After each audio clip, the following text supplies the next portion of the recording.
The premise of the Semenas MLK Day celebrations, this is the third annual, is really a connection between MLK's social justice legacy and the Middle East culture, history, and so on. The premise is really the idea that humanity and justice are indivisible. That humanity and justice are indivisible. And we have reiterated this point for the last 3 years. Particularly, I want to focus on a quote of MLK from his letters from a Birmingham jail, where he says, "Injustice anywhere is a threat to justice everywhere. We are caught in an inescapable network of mutuality, tied in a single garment of destiny. Whatever affects one directly affects all indirectly." And in that spirit, I'd like to introduce our speaker for today, Professor Juan Cole, who is Richard P. Mitchell Collegiate Professor of History at the University of Michigan. And he has 17 books to his name. 17 books to his name. Among them, I was happy to learn, are 3 translations to English of 3 Arabic works by Khalil Gibran. And most recently, he is author of the 2018 book, Muhammad, Prophet of Peace Amid the Clash of Empires. The book will be on sale out here with a book signing. Juan Cole has generously offered to sign books, and it'll be out after the Q&A and the closing remarks. So during the reception, feel free to go out. And other books of his are The New Arab, How the Millennial Generation is Changing the Middle East, published in 2014, and Engaging the Muslim World, published in 2009, among many other works. He also writes on current affairs for the Nation and Truthdig, and in 2002 he began a world-renowned, really world-acclaimed blog called Informed Comment, one of the best sources for independent news and analysis. And he has appeared on many radio and television outlets as a commentator on the Middle East, including Rachel Maddow, Chris Hayes' All In, CNN, ABC's Nightline, NBC's Today Show, and Democracy Now!, and many others as well. As an aside, back in summer of 2011, the New York Times revealed that the Bush White House asked the CIA to investigate Professor Cole in order to dig up dirt on him. And he is still standing. And that's your hard-earned tax money at work, folks. And on that spirit, I'd like to introduce him and welcome him to the stage for his talk.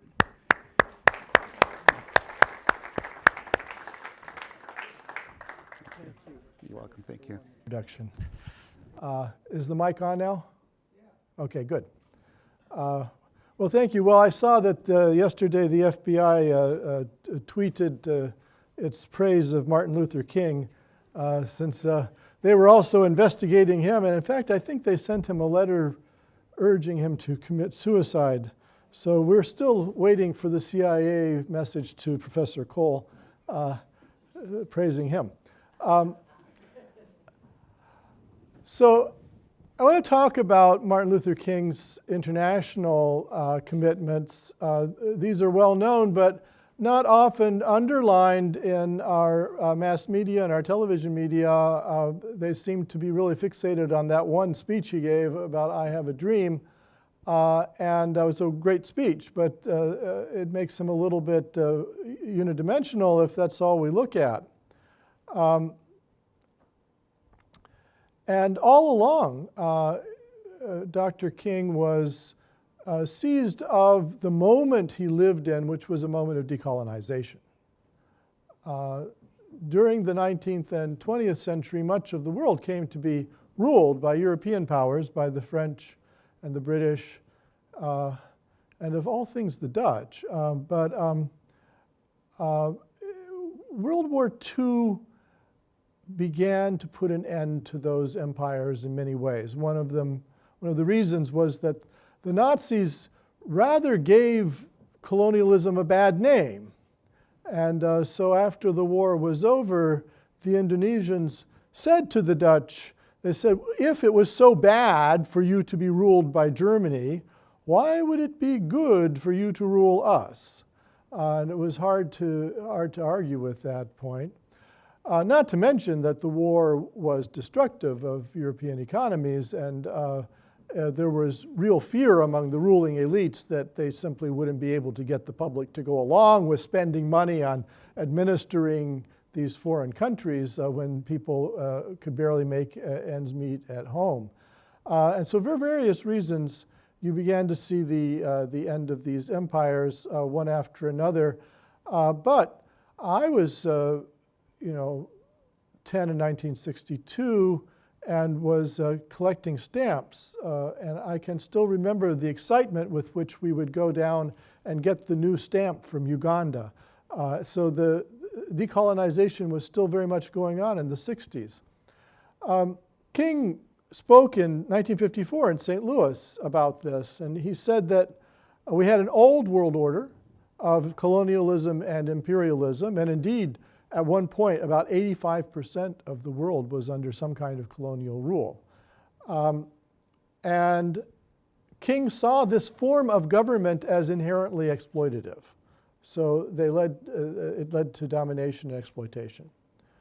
Moreover, he was keenly aware, and this is something that I think has dropped out of the literature a little bit, that there was a strong racial component to the age of colonialism.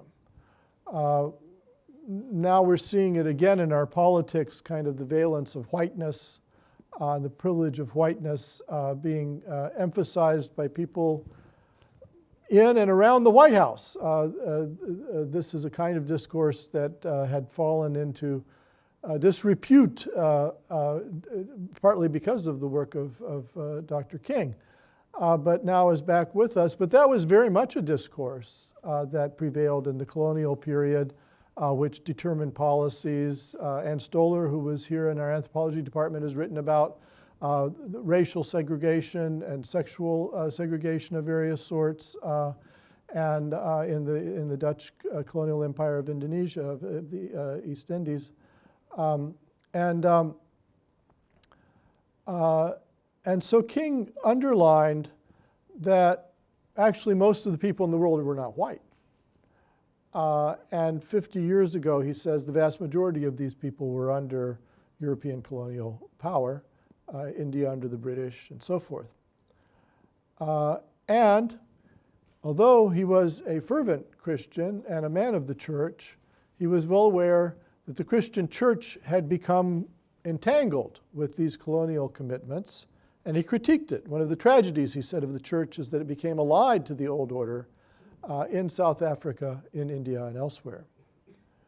But by the time he was speaking in 1954, Britain had lost what is now, had lost British India, which became India and Pakistan, and the Dutch had gotten out of Indonesia, and so those were big countries population-wise. So very large, millions and millions of people had been emancipated, and this was something that he celebrated, and he connected it to Jim Crow, to the regime of racial segregation and domination typical of the Old South.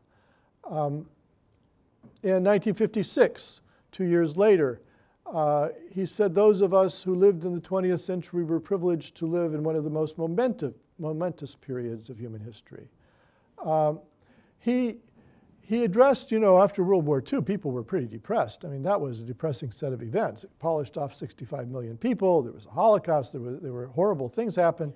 But by focusing not on Europe, but on the rest of the world, King argued that actually the post-war period was glorious.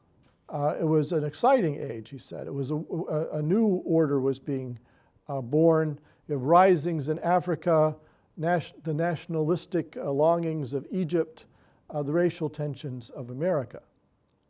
This speech was given 11 August 1956.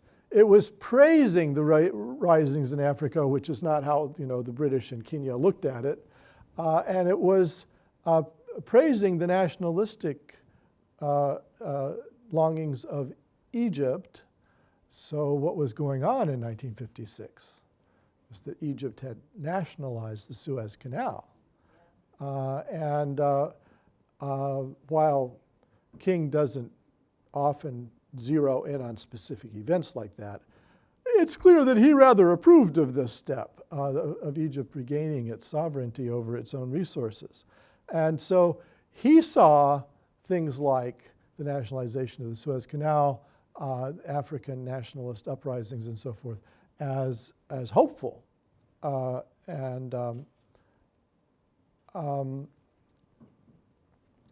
And actually used biblical language for it. So in December 3rd, 1956, the same year after the Suez War, when Israel, Britain, and France jointly attacked Egypt and tried to retake the Suez from Gamal Abdel Nasser, and were summarily ordered right back out by General Eisenhower, by President Eisenhower, who took a dim view of these proceedings. King said, "So in the midst of their tiredness, these people decided to rise up and protest against injustice. As a result of their protest, more than 1,300,000,000 of the colored peoples of the world are free today. They have their own governments, their own economic system, their own educational system." He said, and I have highlighted this, "They have broken loose from the Egypt of colonialism and imperialism, and they are now moving through the wilderness of adjustment toward the promised land of cultural integration." So he turns the tables on the colonialists and makes them Pharaoh. And all of the people of the global South are the emancipated Hebrews who escaped from Pharaoh's yoke.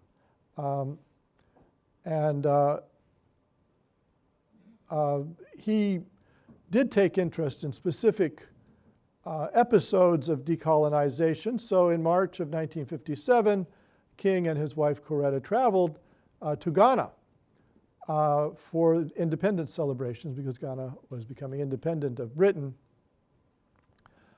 British colonialism in Ghana was not glorious.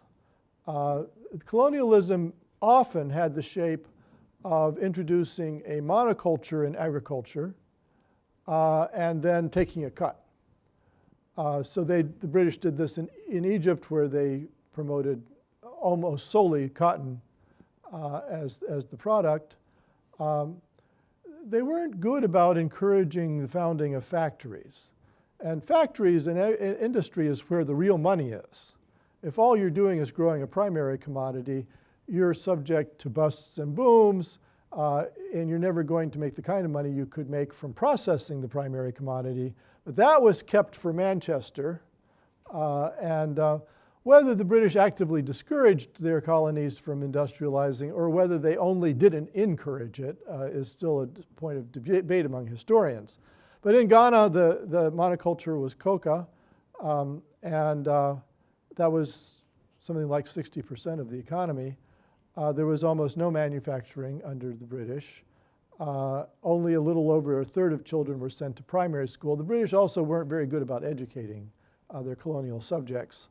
And Lord Cromer, who was the British viceroy in Egypt, actually wrote a memo about how they had made the mistake in India of educating people, and the educated Indians had then promptly formed the Congress Party and strove to kick the British right out of India. And he said, "We won't make this mistake in Egypt."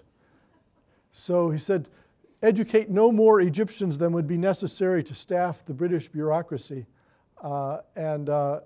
So Egypt came out of its British colonial period with very low, historically low literacy rates for this reason. There is, of course, the story the colonialists told about themselves was that they were civilizing these people. But if you look at their actual policies, it doesn't seem to be, it seems actually to be about taking taxes from cotton and coca. So King went there, and I think that was a big moment in his life to be present at the birth of an independent African nation delivered from its British suzerains. On return from Ghana in April of 1957, just after he got back, he spoke in Montgomery, Alabama. And he talked about Ghana. He said from 1850 to 1957, the Gold Coast was a colony of the British Empire. And as a colony, she suffered all of the injustices, all of the exploitation, all of the humiliation that comes with colonialism. A nation, he said, or a people can break loose from oppression without violence. And one of the things he approved about Ghana was that it wasn't a bloody revolution that ended British rule there. It was civil organizing and pressure, and also the fatigue of the British taxpayer in having to support the bureaucrats they sent out to Ghana. And Kwame Nkrumah, the leader of the Ghanaian independence movement, was committed to nonviolence as a technique, as was King. And he says that, King says that in the first pages of his autobiography, Nkrumah, and he quotes him, says that he had studied the social systems and social philosophers and studied the life of Gandhi and his techniques. So King said there is a problem of adjustment. Ghana was not suddenly going to become paradise just because they'd gotten rid of the British. He said, for instance, it's a one-crop country, cocoa mainly. King is a better social historian than a lot of social historians. And in order to make the economic system more stable, it would be necessary to industrialize, which is true. And he may have given a speech in Ghana. We don't have a record of that speech. There are notes in his files that probably were for that speech. And there he chronicled how Western nations had exploited India, China, and Africa, while also celebrating freedom. King charged, quote, with her injustice, her segregation and discrimination, America is not fit to be the leading power of the world, and if she doesn't straighten up, God will break the backbone of her power. So King saw a problem with the United States not being on the right side of history. And you know, in this era, the United States was still supporting French colonialism in Vietnam, which turned out to be a really bad idea because they dumped that on us. And then there were other instances where the U.S. wasn't standing up for the newly liberated. And so King had a critique of U.S. foreign policy.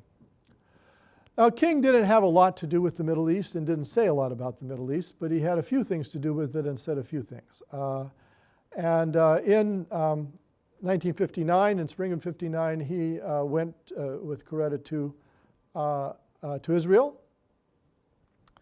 And he wrote to a friend soon thereafter. He said, our stops in the Middle East proved to be most profitable and rewarding. While in Jerusalem, we had an opportunity to talk to many people concerning the Arab-Israeli problem. And we know that he met separately with a group of Palestinian leaders while he was there. This, as you know, is still one of the most difficult problems in the world. So King, I think at that point in his life, had bought into many of the principles of Christian Zionism. He saw the Jews having been enslaved under Pharaoh as ex-slaves, just as the African Americans were ex-slaves.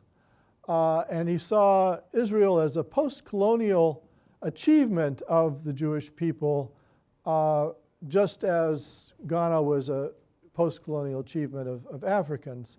And so he had very warm feelings towards Israel, praised it, and was concerned for its security. And of course, this worked on both sides of the Atlantic because, and I'm not suggesting that was why, but it so happened that King's allies in the civil rights movement included major Jewish figures and Jewish organizations who were also very committed to Israel. At this period, I want to underline, it was before the 1967 war when Israel occupied Gaza and the West Bank. which began to make the Israeli enterprise look different, and I'll talk about that. But at this point, when King was there in '59, Israel was a largely Jewish country, had emerged from actually a vivid fight against British imperialism, and King was very much on its side. The warm feelings weren't necessarily always mutual. Zev Dover, the Israeli consul in Atlanta, was, trying to do outreach with African Americans for Israeli purposes, diplomatic purposes, public diplomacy, and he rejected the idea of bringing King in 1962 to Israel. King was too hot to handle. We forget this now that he's been lionized and he has a whole day in our calendar, but a lot of people didn't want to stand too close to him lest they be struck by the lightning that was aiming at him.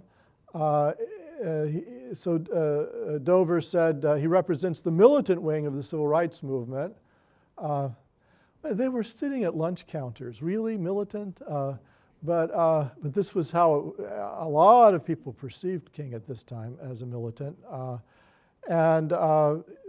Dover was afraid there were a lot of people not in agreement with him who opposed his methods, and so worried that inviting King to Israel at that point would have severe negative responses.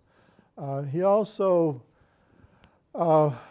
didn't think it was very important to bring King since he said African Americans in general are very poor, have little influence, and if what you were doing was public diplomacy in the United States, this wouldn't be necessarily your best bet.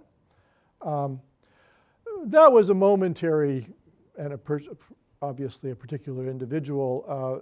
By about 65, the Israeli government became eager for King to come. Of course, 64, you got the Civil Rights Act, and King was becoming more perceived as having had an effect on the establishment. So in 65 through 67, King was invited to Israel on a number of occasions, was too busy with his work here to go. But he did finally accept an invitation from Levi Eshkol in spring of 1967 and made plans to go and to bring a big group of Christians for a kind of pilgrimage, Israeli state-sponsored pilgrimage to Jerusalem. But as we all know, in June of '67, there was a war. And that war caused King to cancel his trip. Now, the FBI had King under wiretap surveillance, which was a horrible thing in so many ways, but it's wonderful for historians. Historians are very nosy people, and they like to get in people's attics and read their diaries. So what would be better than to have someone constantly wiretapped so you get a record of all the important things they said?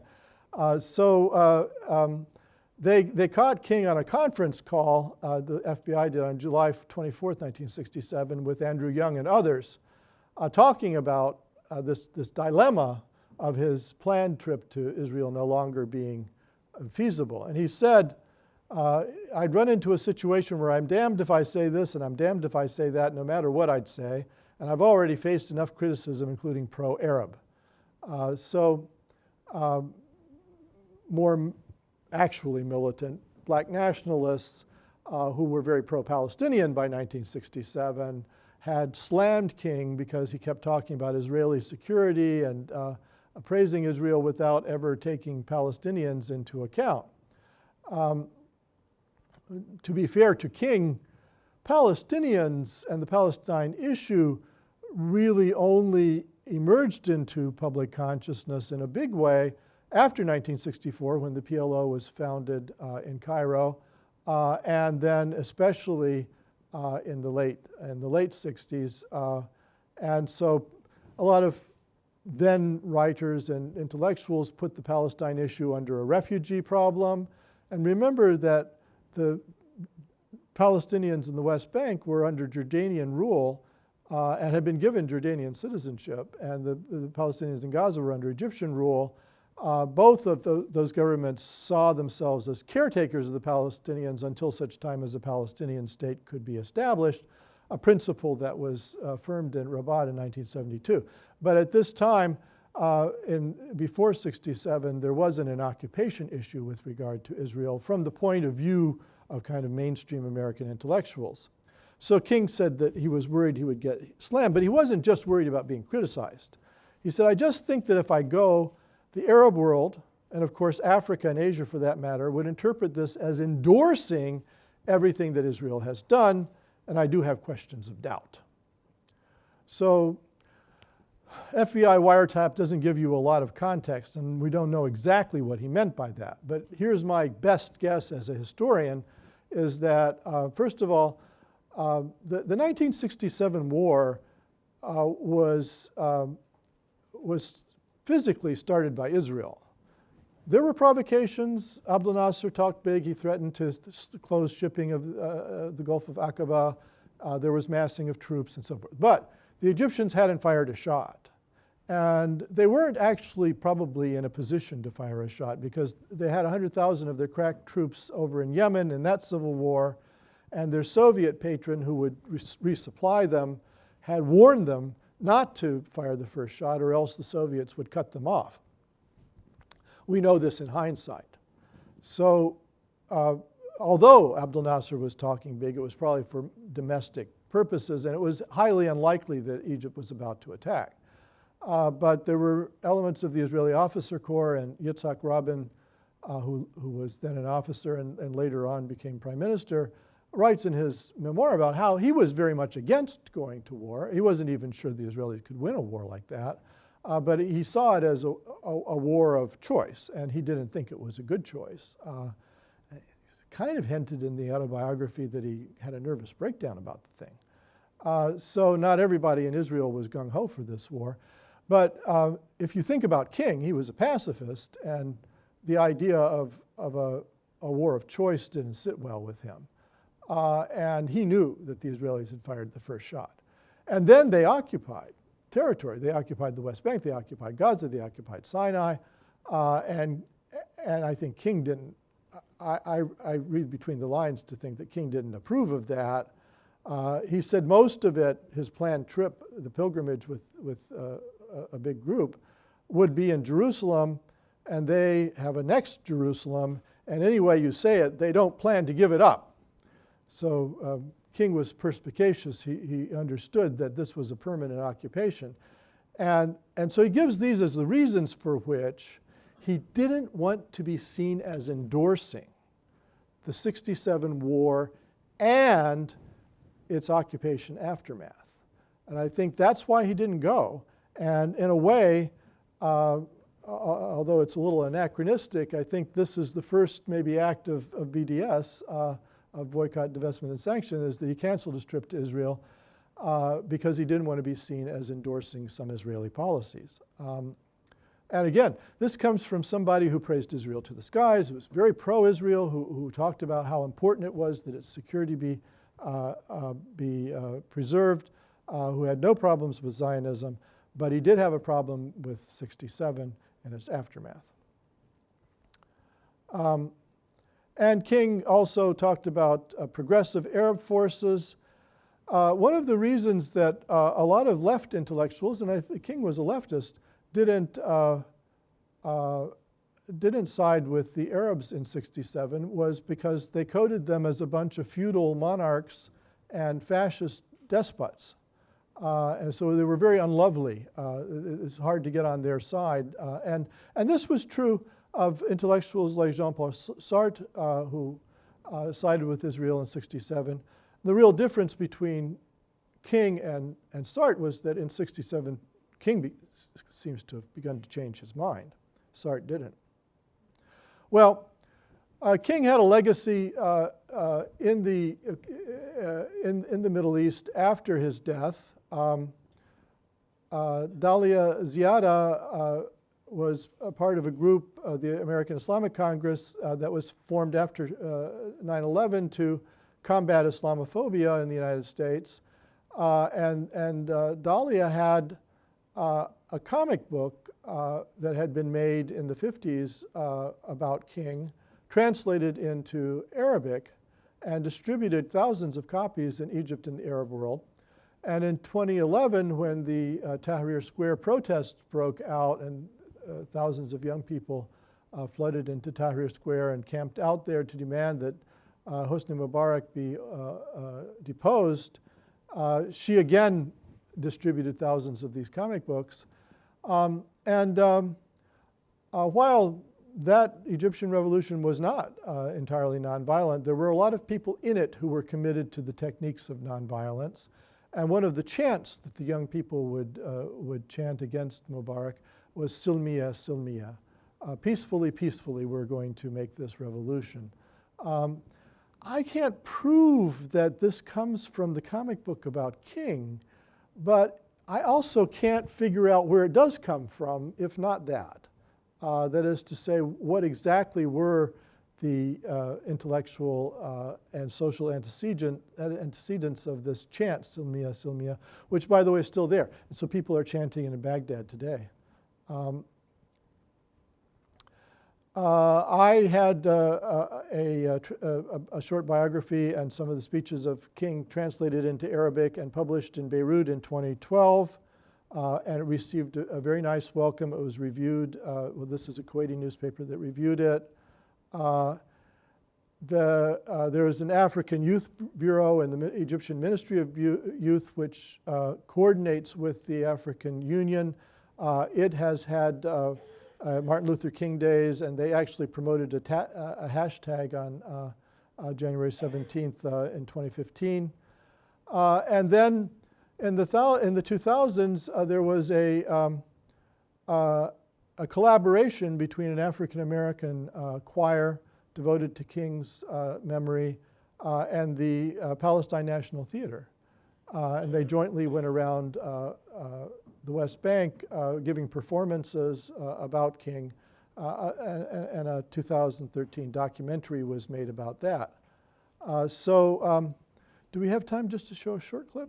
Yeah. Let's see if I can get out of this. Yeah.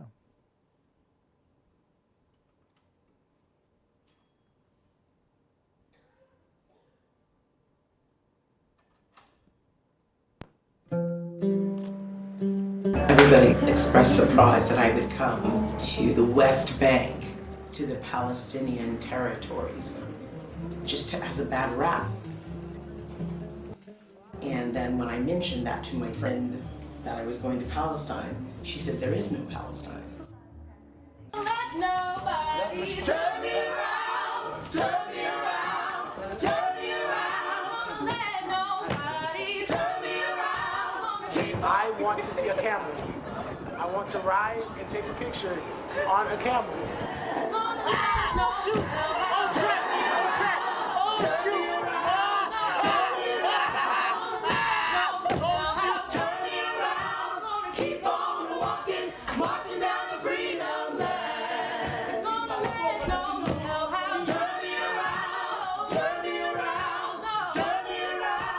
It's like a welling up inside of you to know that what I'm singing is reaching someone else and that they're connecting with that.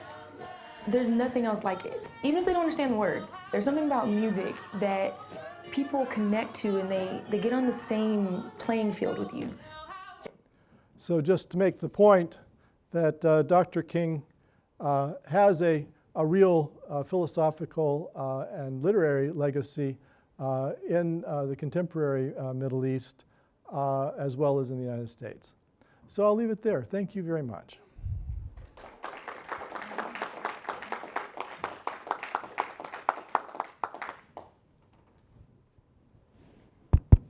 Thank you very much, Juan.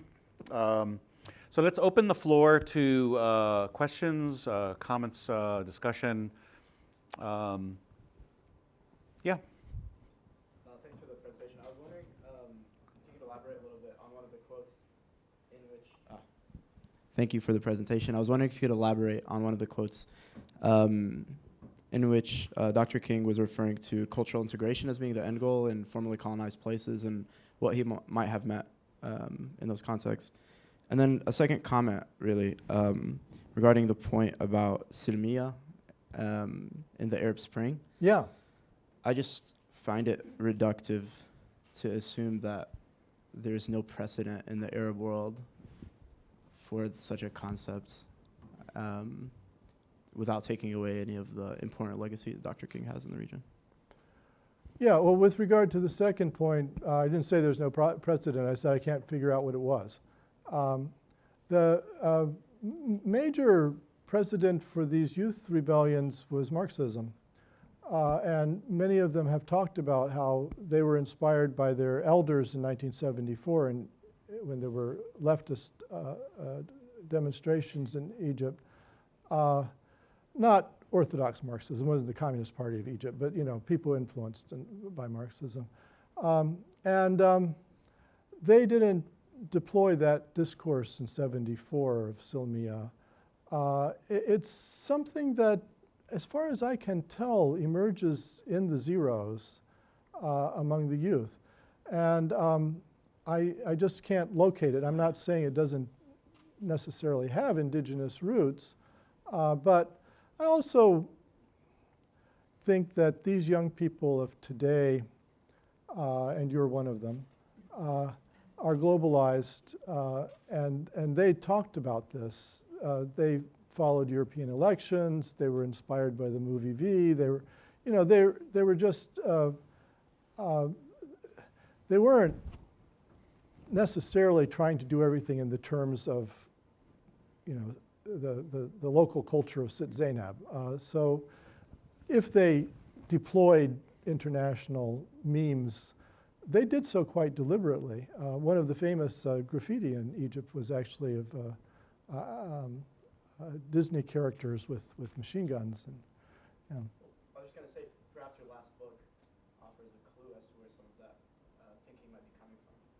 Right? You argue that Prophet Muhammad and a lot of the discourse that emerges in the Prophet's movement was centered around building a peaceful society. And while Marxism certainly had a role in the Arab Spring, Muslims were also ideologically committed and participating. And so perhaps that's yeah. Well, as I said, it would be fine with me. I just haven't been able to put my finger on it. But I do think kind of sort of the international anti-colonial stream of Gandhi, some of the South African figures of Nkrumah, who was very well known in Egypt and so forth, also is some kind of a context for it. With regard to integration, well, King was fighting against segregation of various sorts. Unlike the black nationalists, some of whom were fine with segregation, they just wanted it to be more the segregation of two equal groups rather than a segregation that was in the service of exalting one group and demeaning the other. King was not on that side of things. He wanted integration. He wanted the black and white little children to play together and go to school together and to have an integrated society. And he wanted that in the ex-colonial world as well. And he was often slammed for this by more militant thinkers. You think I'm getting at what you're... Yeah, so in terms of integration between former colonizers and former Yes, colonized? yes. Well, remember in a lot of places like South Africa, the colonizers were also settler colonialists. So I think King envisaged the kind of South Africa that now is beginning to exist, where you have a black majority in parliament, you have a black prime minister, you have whites and blacks intermingling and intermarrying. All of these things were illegal when King was speaking, and he wanted the kind of outcome that actually did occur. Other questions? Yes, sir. Yes, I've heard Arabs say, Palestinians, that just daily life under the occupation is a kind of nonviolent resistance. And I wonder what you have to say about that. That is, it's something that people adopt almost impulsively, perhaps without any historical reference or maybe from an amalgam of historical experience. Yeah, well, daily life in the occupied West Bank is hard. The Israeli occupation authorities have divided it up, so it's hard to get from one part of Palestine to the other. You have to go through checkpoints. There are Israeli-only roads, and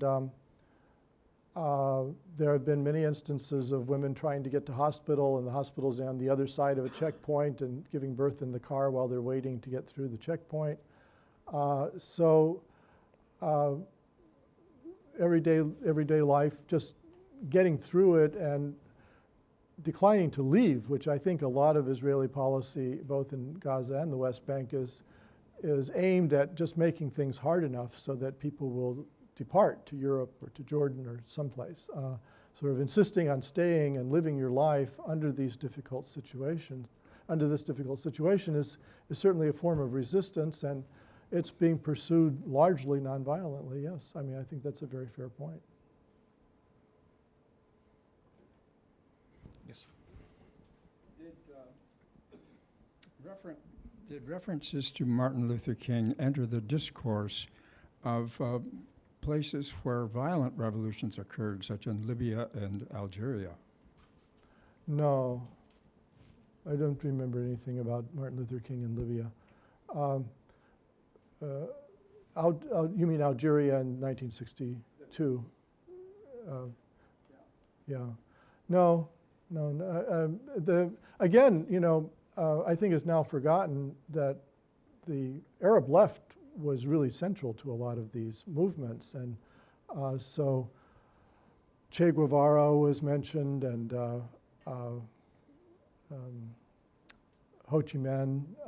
So the big anti-colonial kind of reference points tended to be on the international left side of things, and I think there were people maybe who knew about Gandhi and might reference him, but not so much. And you know, these Algeria in 56 through 62 was an extremely violent revolution in which perhaps 1 million people died, maybe as much as 1 million, certainly 500,000. The population of Algeria was 11 million, so this is almost genocidal. Not all of them were killed by the French. The resistance killed a lot of people too, but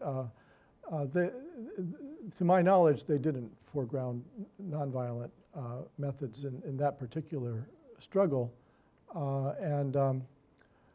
I think anti-colonial struggles are more divisive than national struggles. So I think it's easier if you're an Egyptian in 2011 to hope to be able to get Mubarak to step down nonviolently than if you were Algerian in 1959 and hoping that the French would voluntarily give up their colony over you.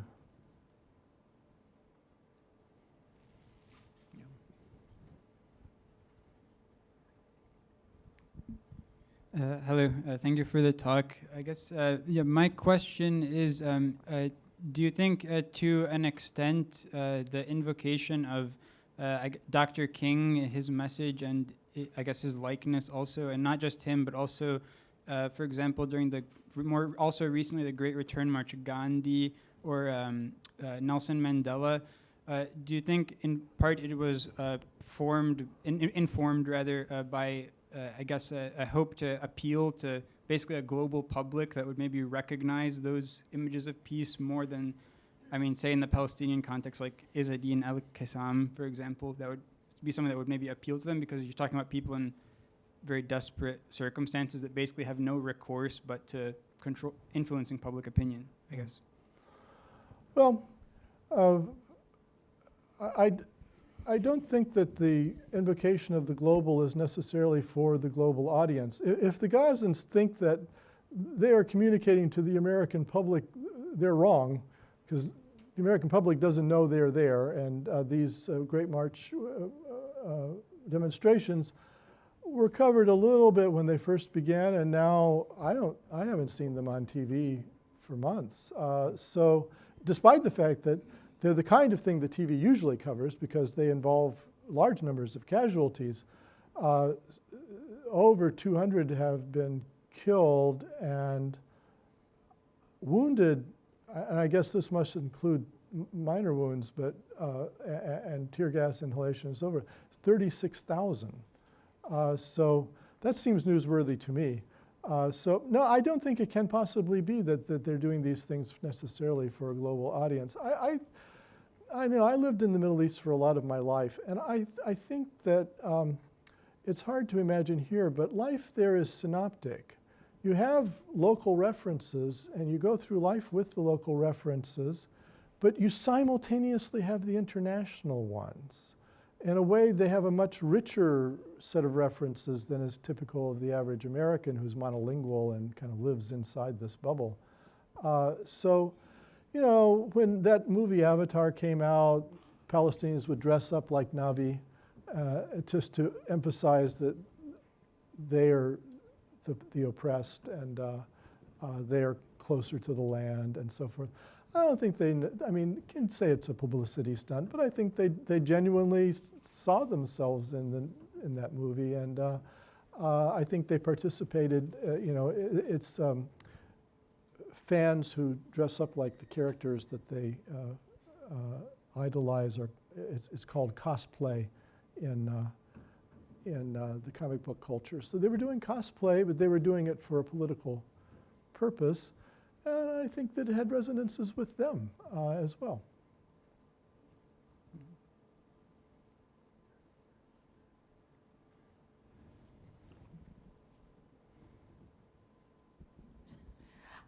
Thanks, Professor Cole, for a great talk. I wonder if I may be able to shed a little light on the dialogue between you and Ahmed. So I'm starting a new research project on the peace building movement in Egypt, and I was just there on fieldwork this December, and I met with the founder of Silmiya, which is a kind of a network of, I mean, he emphasized it wasn't an organization, it was a network committed to non-violence across different domains, including the political. And he mentioned, I'll have to look through my fieldwork notes, but he mentioned that right before the 2011 revolution, there was a number of activists and so on who were kind of coalescing around the theories of nonviolent communication being put forward by Marshall Rosenberg, who was very active in the 1960s and a practitioner of nonviolence as an avenue for social change.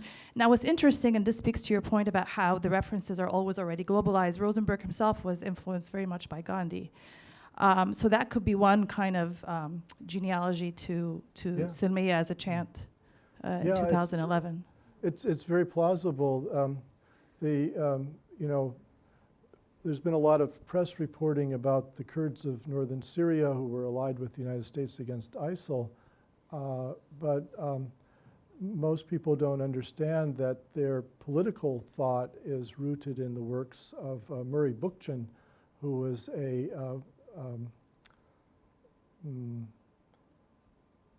kind of post-Marxist cooperativist thinker in Brooklyn, and an ecologist and feminist. And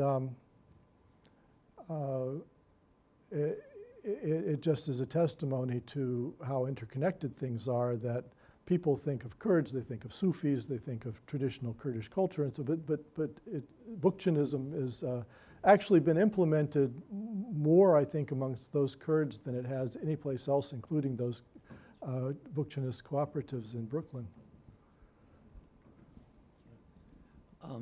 Colonialism. Oh.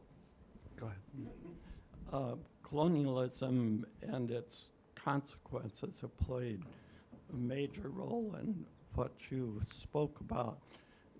Is it helpful or just too big a stretch to think of what the U.S. is doing in the Middle East as, if we look at it through the lens of colonialism, we will learn something about what we're doing and how it all might turn out?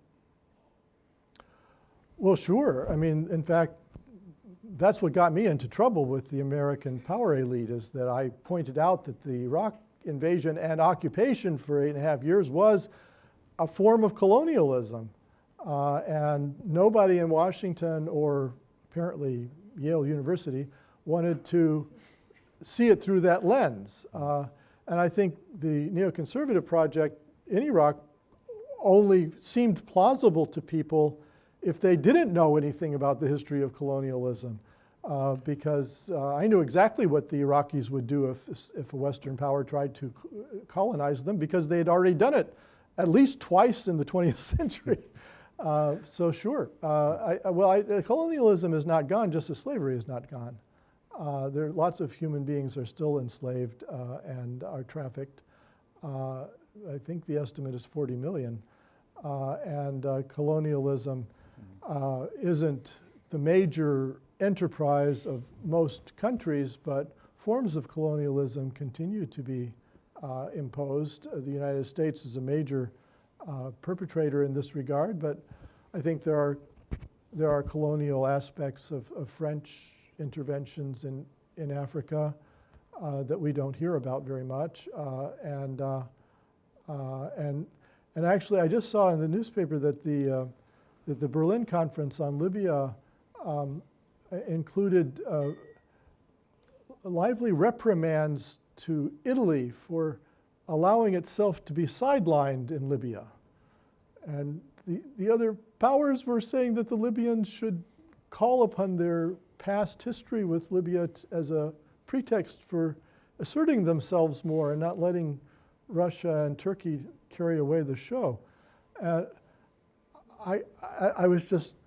I thought, are they living in the 21st century, really? Libyan colonial, which was horrible. I mean, Mussolini ruled ruled Libya. There were massacres, there was regimentation, there were barbed wire.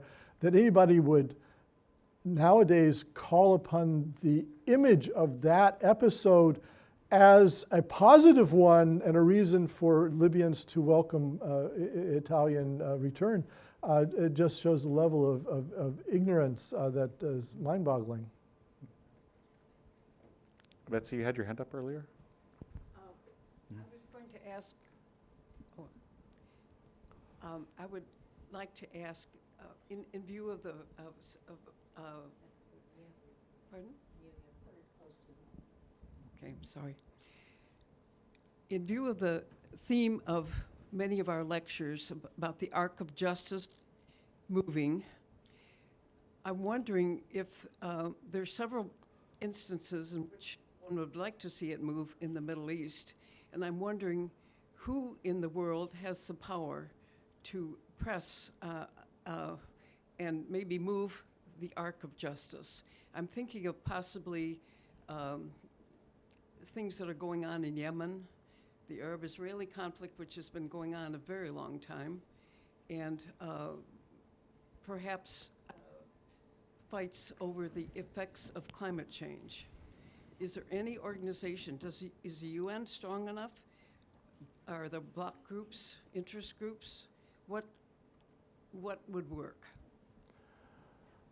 Well, that's a big one, Betsy. I'm sorry, yeah. I should have. Betsy, by the way, should be celebrated. She has been the foremost exponent of outreach by the Middle East academic community to the general public, to high schools and so forth. And she really put outreach as a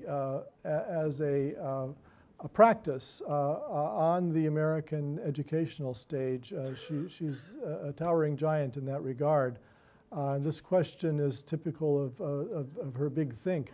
What I would say about places like Yemen is that the great powers have largely withdrawn from the Middle East in any serious way. And so the French, the British, even the Americans didn't want to get involved in a place like Yemen. It has no resources to speak of. It's like the third poorest country in the world. It may be the poorest now. And there's no reason for any great power to expend resources with its regard. And so I think we've seen in the past, really, I would say 6 or 7 years, a big change in the Middle East where regional hegemons are now flexing their muscles in a way that seems to me unusual in recent history. And so the United Arab Emirates, of all things, this little dinky place that has 1 million citizens but 9 million residents, but which is a big oil producer and a richest Croesus, now has established a kind of empire. They took over the island of Socotra off of Yemen.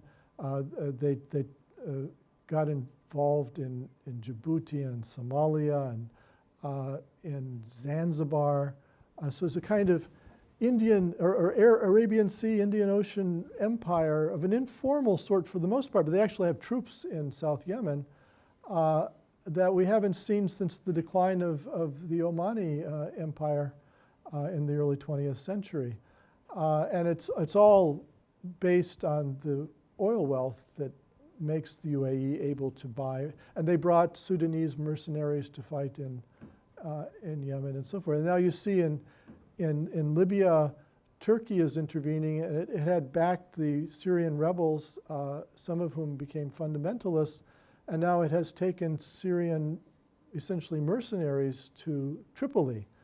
Not very many, but here's a regional power like Turkey intervening militarily in Libya. So, you know, our current president is not interested in what happens in the Middle East and doesn't actually know where it is. This is actually true. And none of the European powers wants to commit actual resources to places like Libya and Yemen. So I'm afraid that the best hope now for those places is either that the intervening regional powers find a way to make peace, and that was what was going on in Berlin this weekend about Libya, or that the local people just make it so unpleasant that the regional hegemons give up and leave, which may well be happening in Yemen as we speak, that the Saudis and the UAE are beginning to think, well, maybe this is not worth the candle. But with regard to Israel and Palestine, no, there's no international outside force that is going to intervene on behalf of justice for the Palestinians. And there's no prospect of the Palestinians ceasing to be screwed over. And I think the whole thing is going to end very badly for all concerned. There could be more massive violence.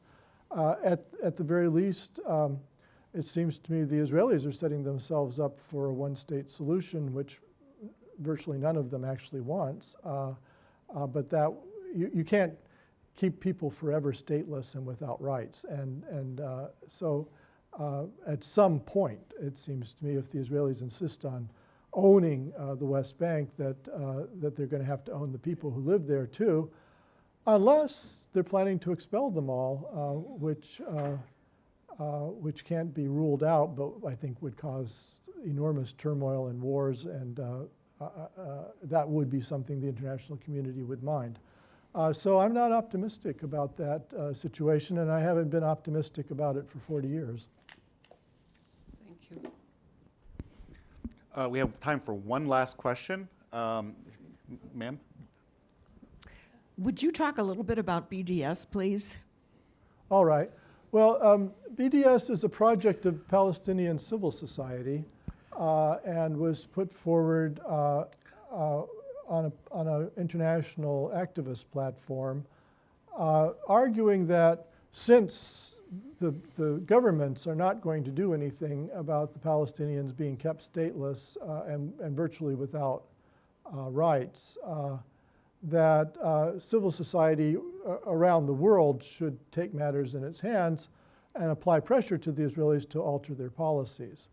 And the pressure would come in the form, according to the BDS advocates, of boycott, divestment, and sanctions.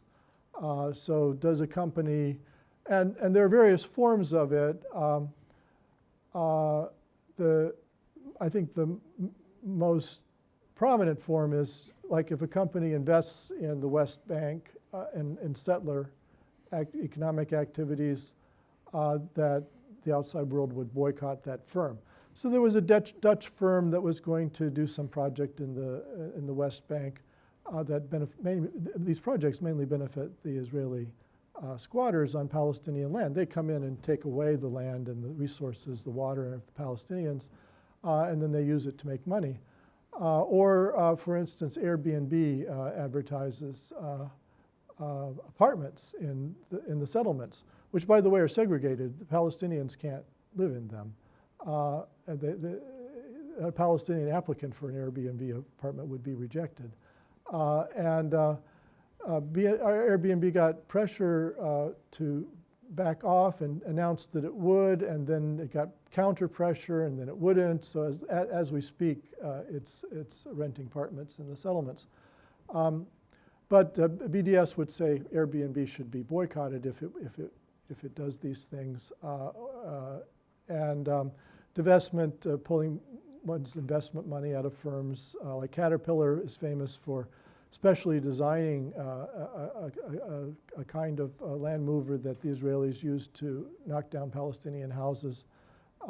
Caterpillar has often been targeted for boycott. The Israeli government actually has a cabinet position to fight these initiatives all around the world. Several states in the United States have now passed anti-BDS laws. So a colleague who was going to give a talk in Georgia was asked to sign a paper that they would refuse to boycott Israel and wouldn't sign it, and then wasn't allowed to give the talk. This effort is polarizing American society. That kind of law went to court in Texas and and also in Kansas, and both times the court struck it down as contrary to the First Amendment. Some people boycott Israel itself. The way that the BDS people phrase it is that they wouldn't want to boycott an individual, so like an Israeli wouldn't be boycotted, but they would boycott institutions that are actively involved in colonizing the West Bank. I think that distinction is getting, though, harder and harder to maintain. And I should declare that I'm not in favor of BDS with regard to Israel proper, but I think international law requires us to do it for the West Bank. For Israel proper, I think it just it becomes morally too complicated. You know, I'm a historian, so I read about the Europe in the World War II, and you know, Martin Heidegger, the philosopher, was chancellor of Freiburg University, and at one point sent letters to his Jewish faculty that don't bother to come to work tomorrow. The idea of sending a letter to Tel Aviv University that we're not going to cooperate with you on some project, personally, I couldn't do it. I don't think that that's right. But there is a university in the West Bank that mainly services the settlers and which is very imbricated in it's built on Palestinian land and resources. I won't have the slightest hesitancy in boycotting that institution. But that's just me. Thank you very much, Juan.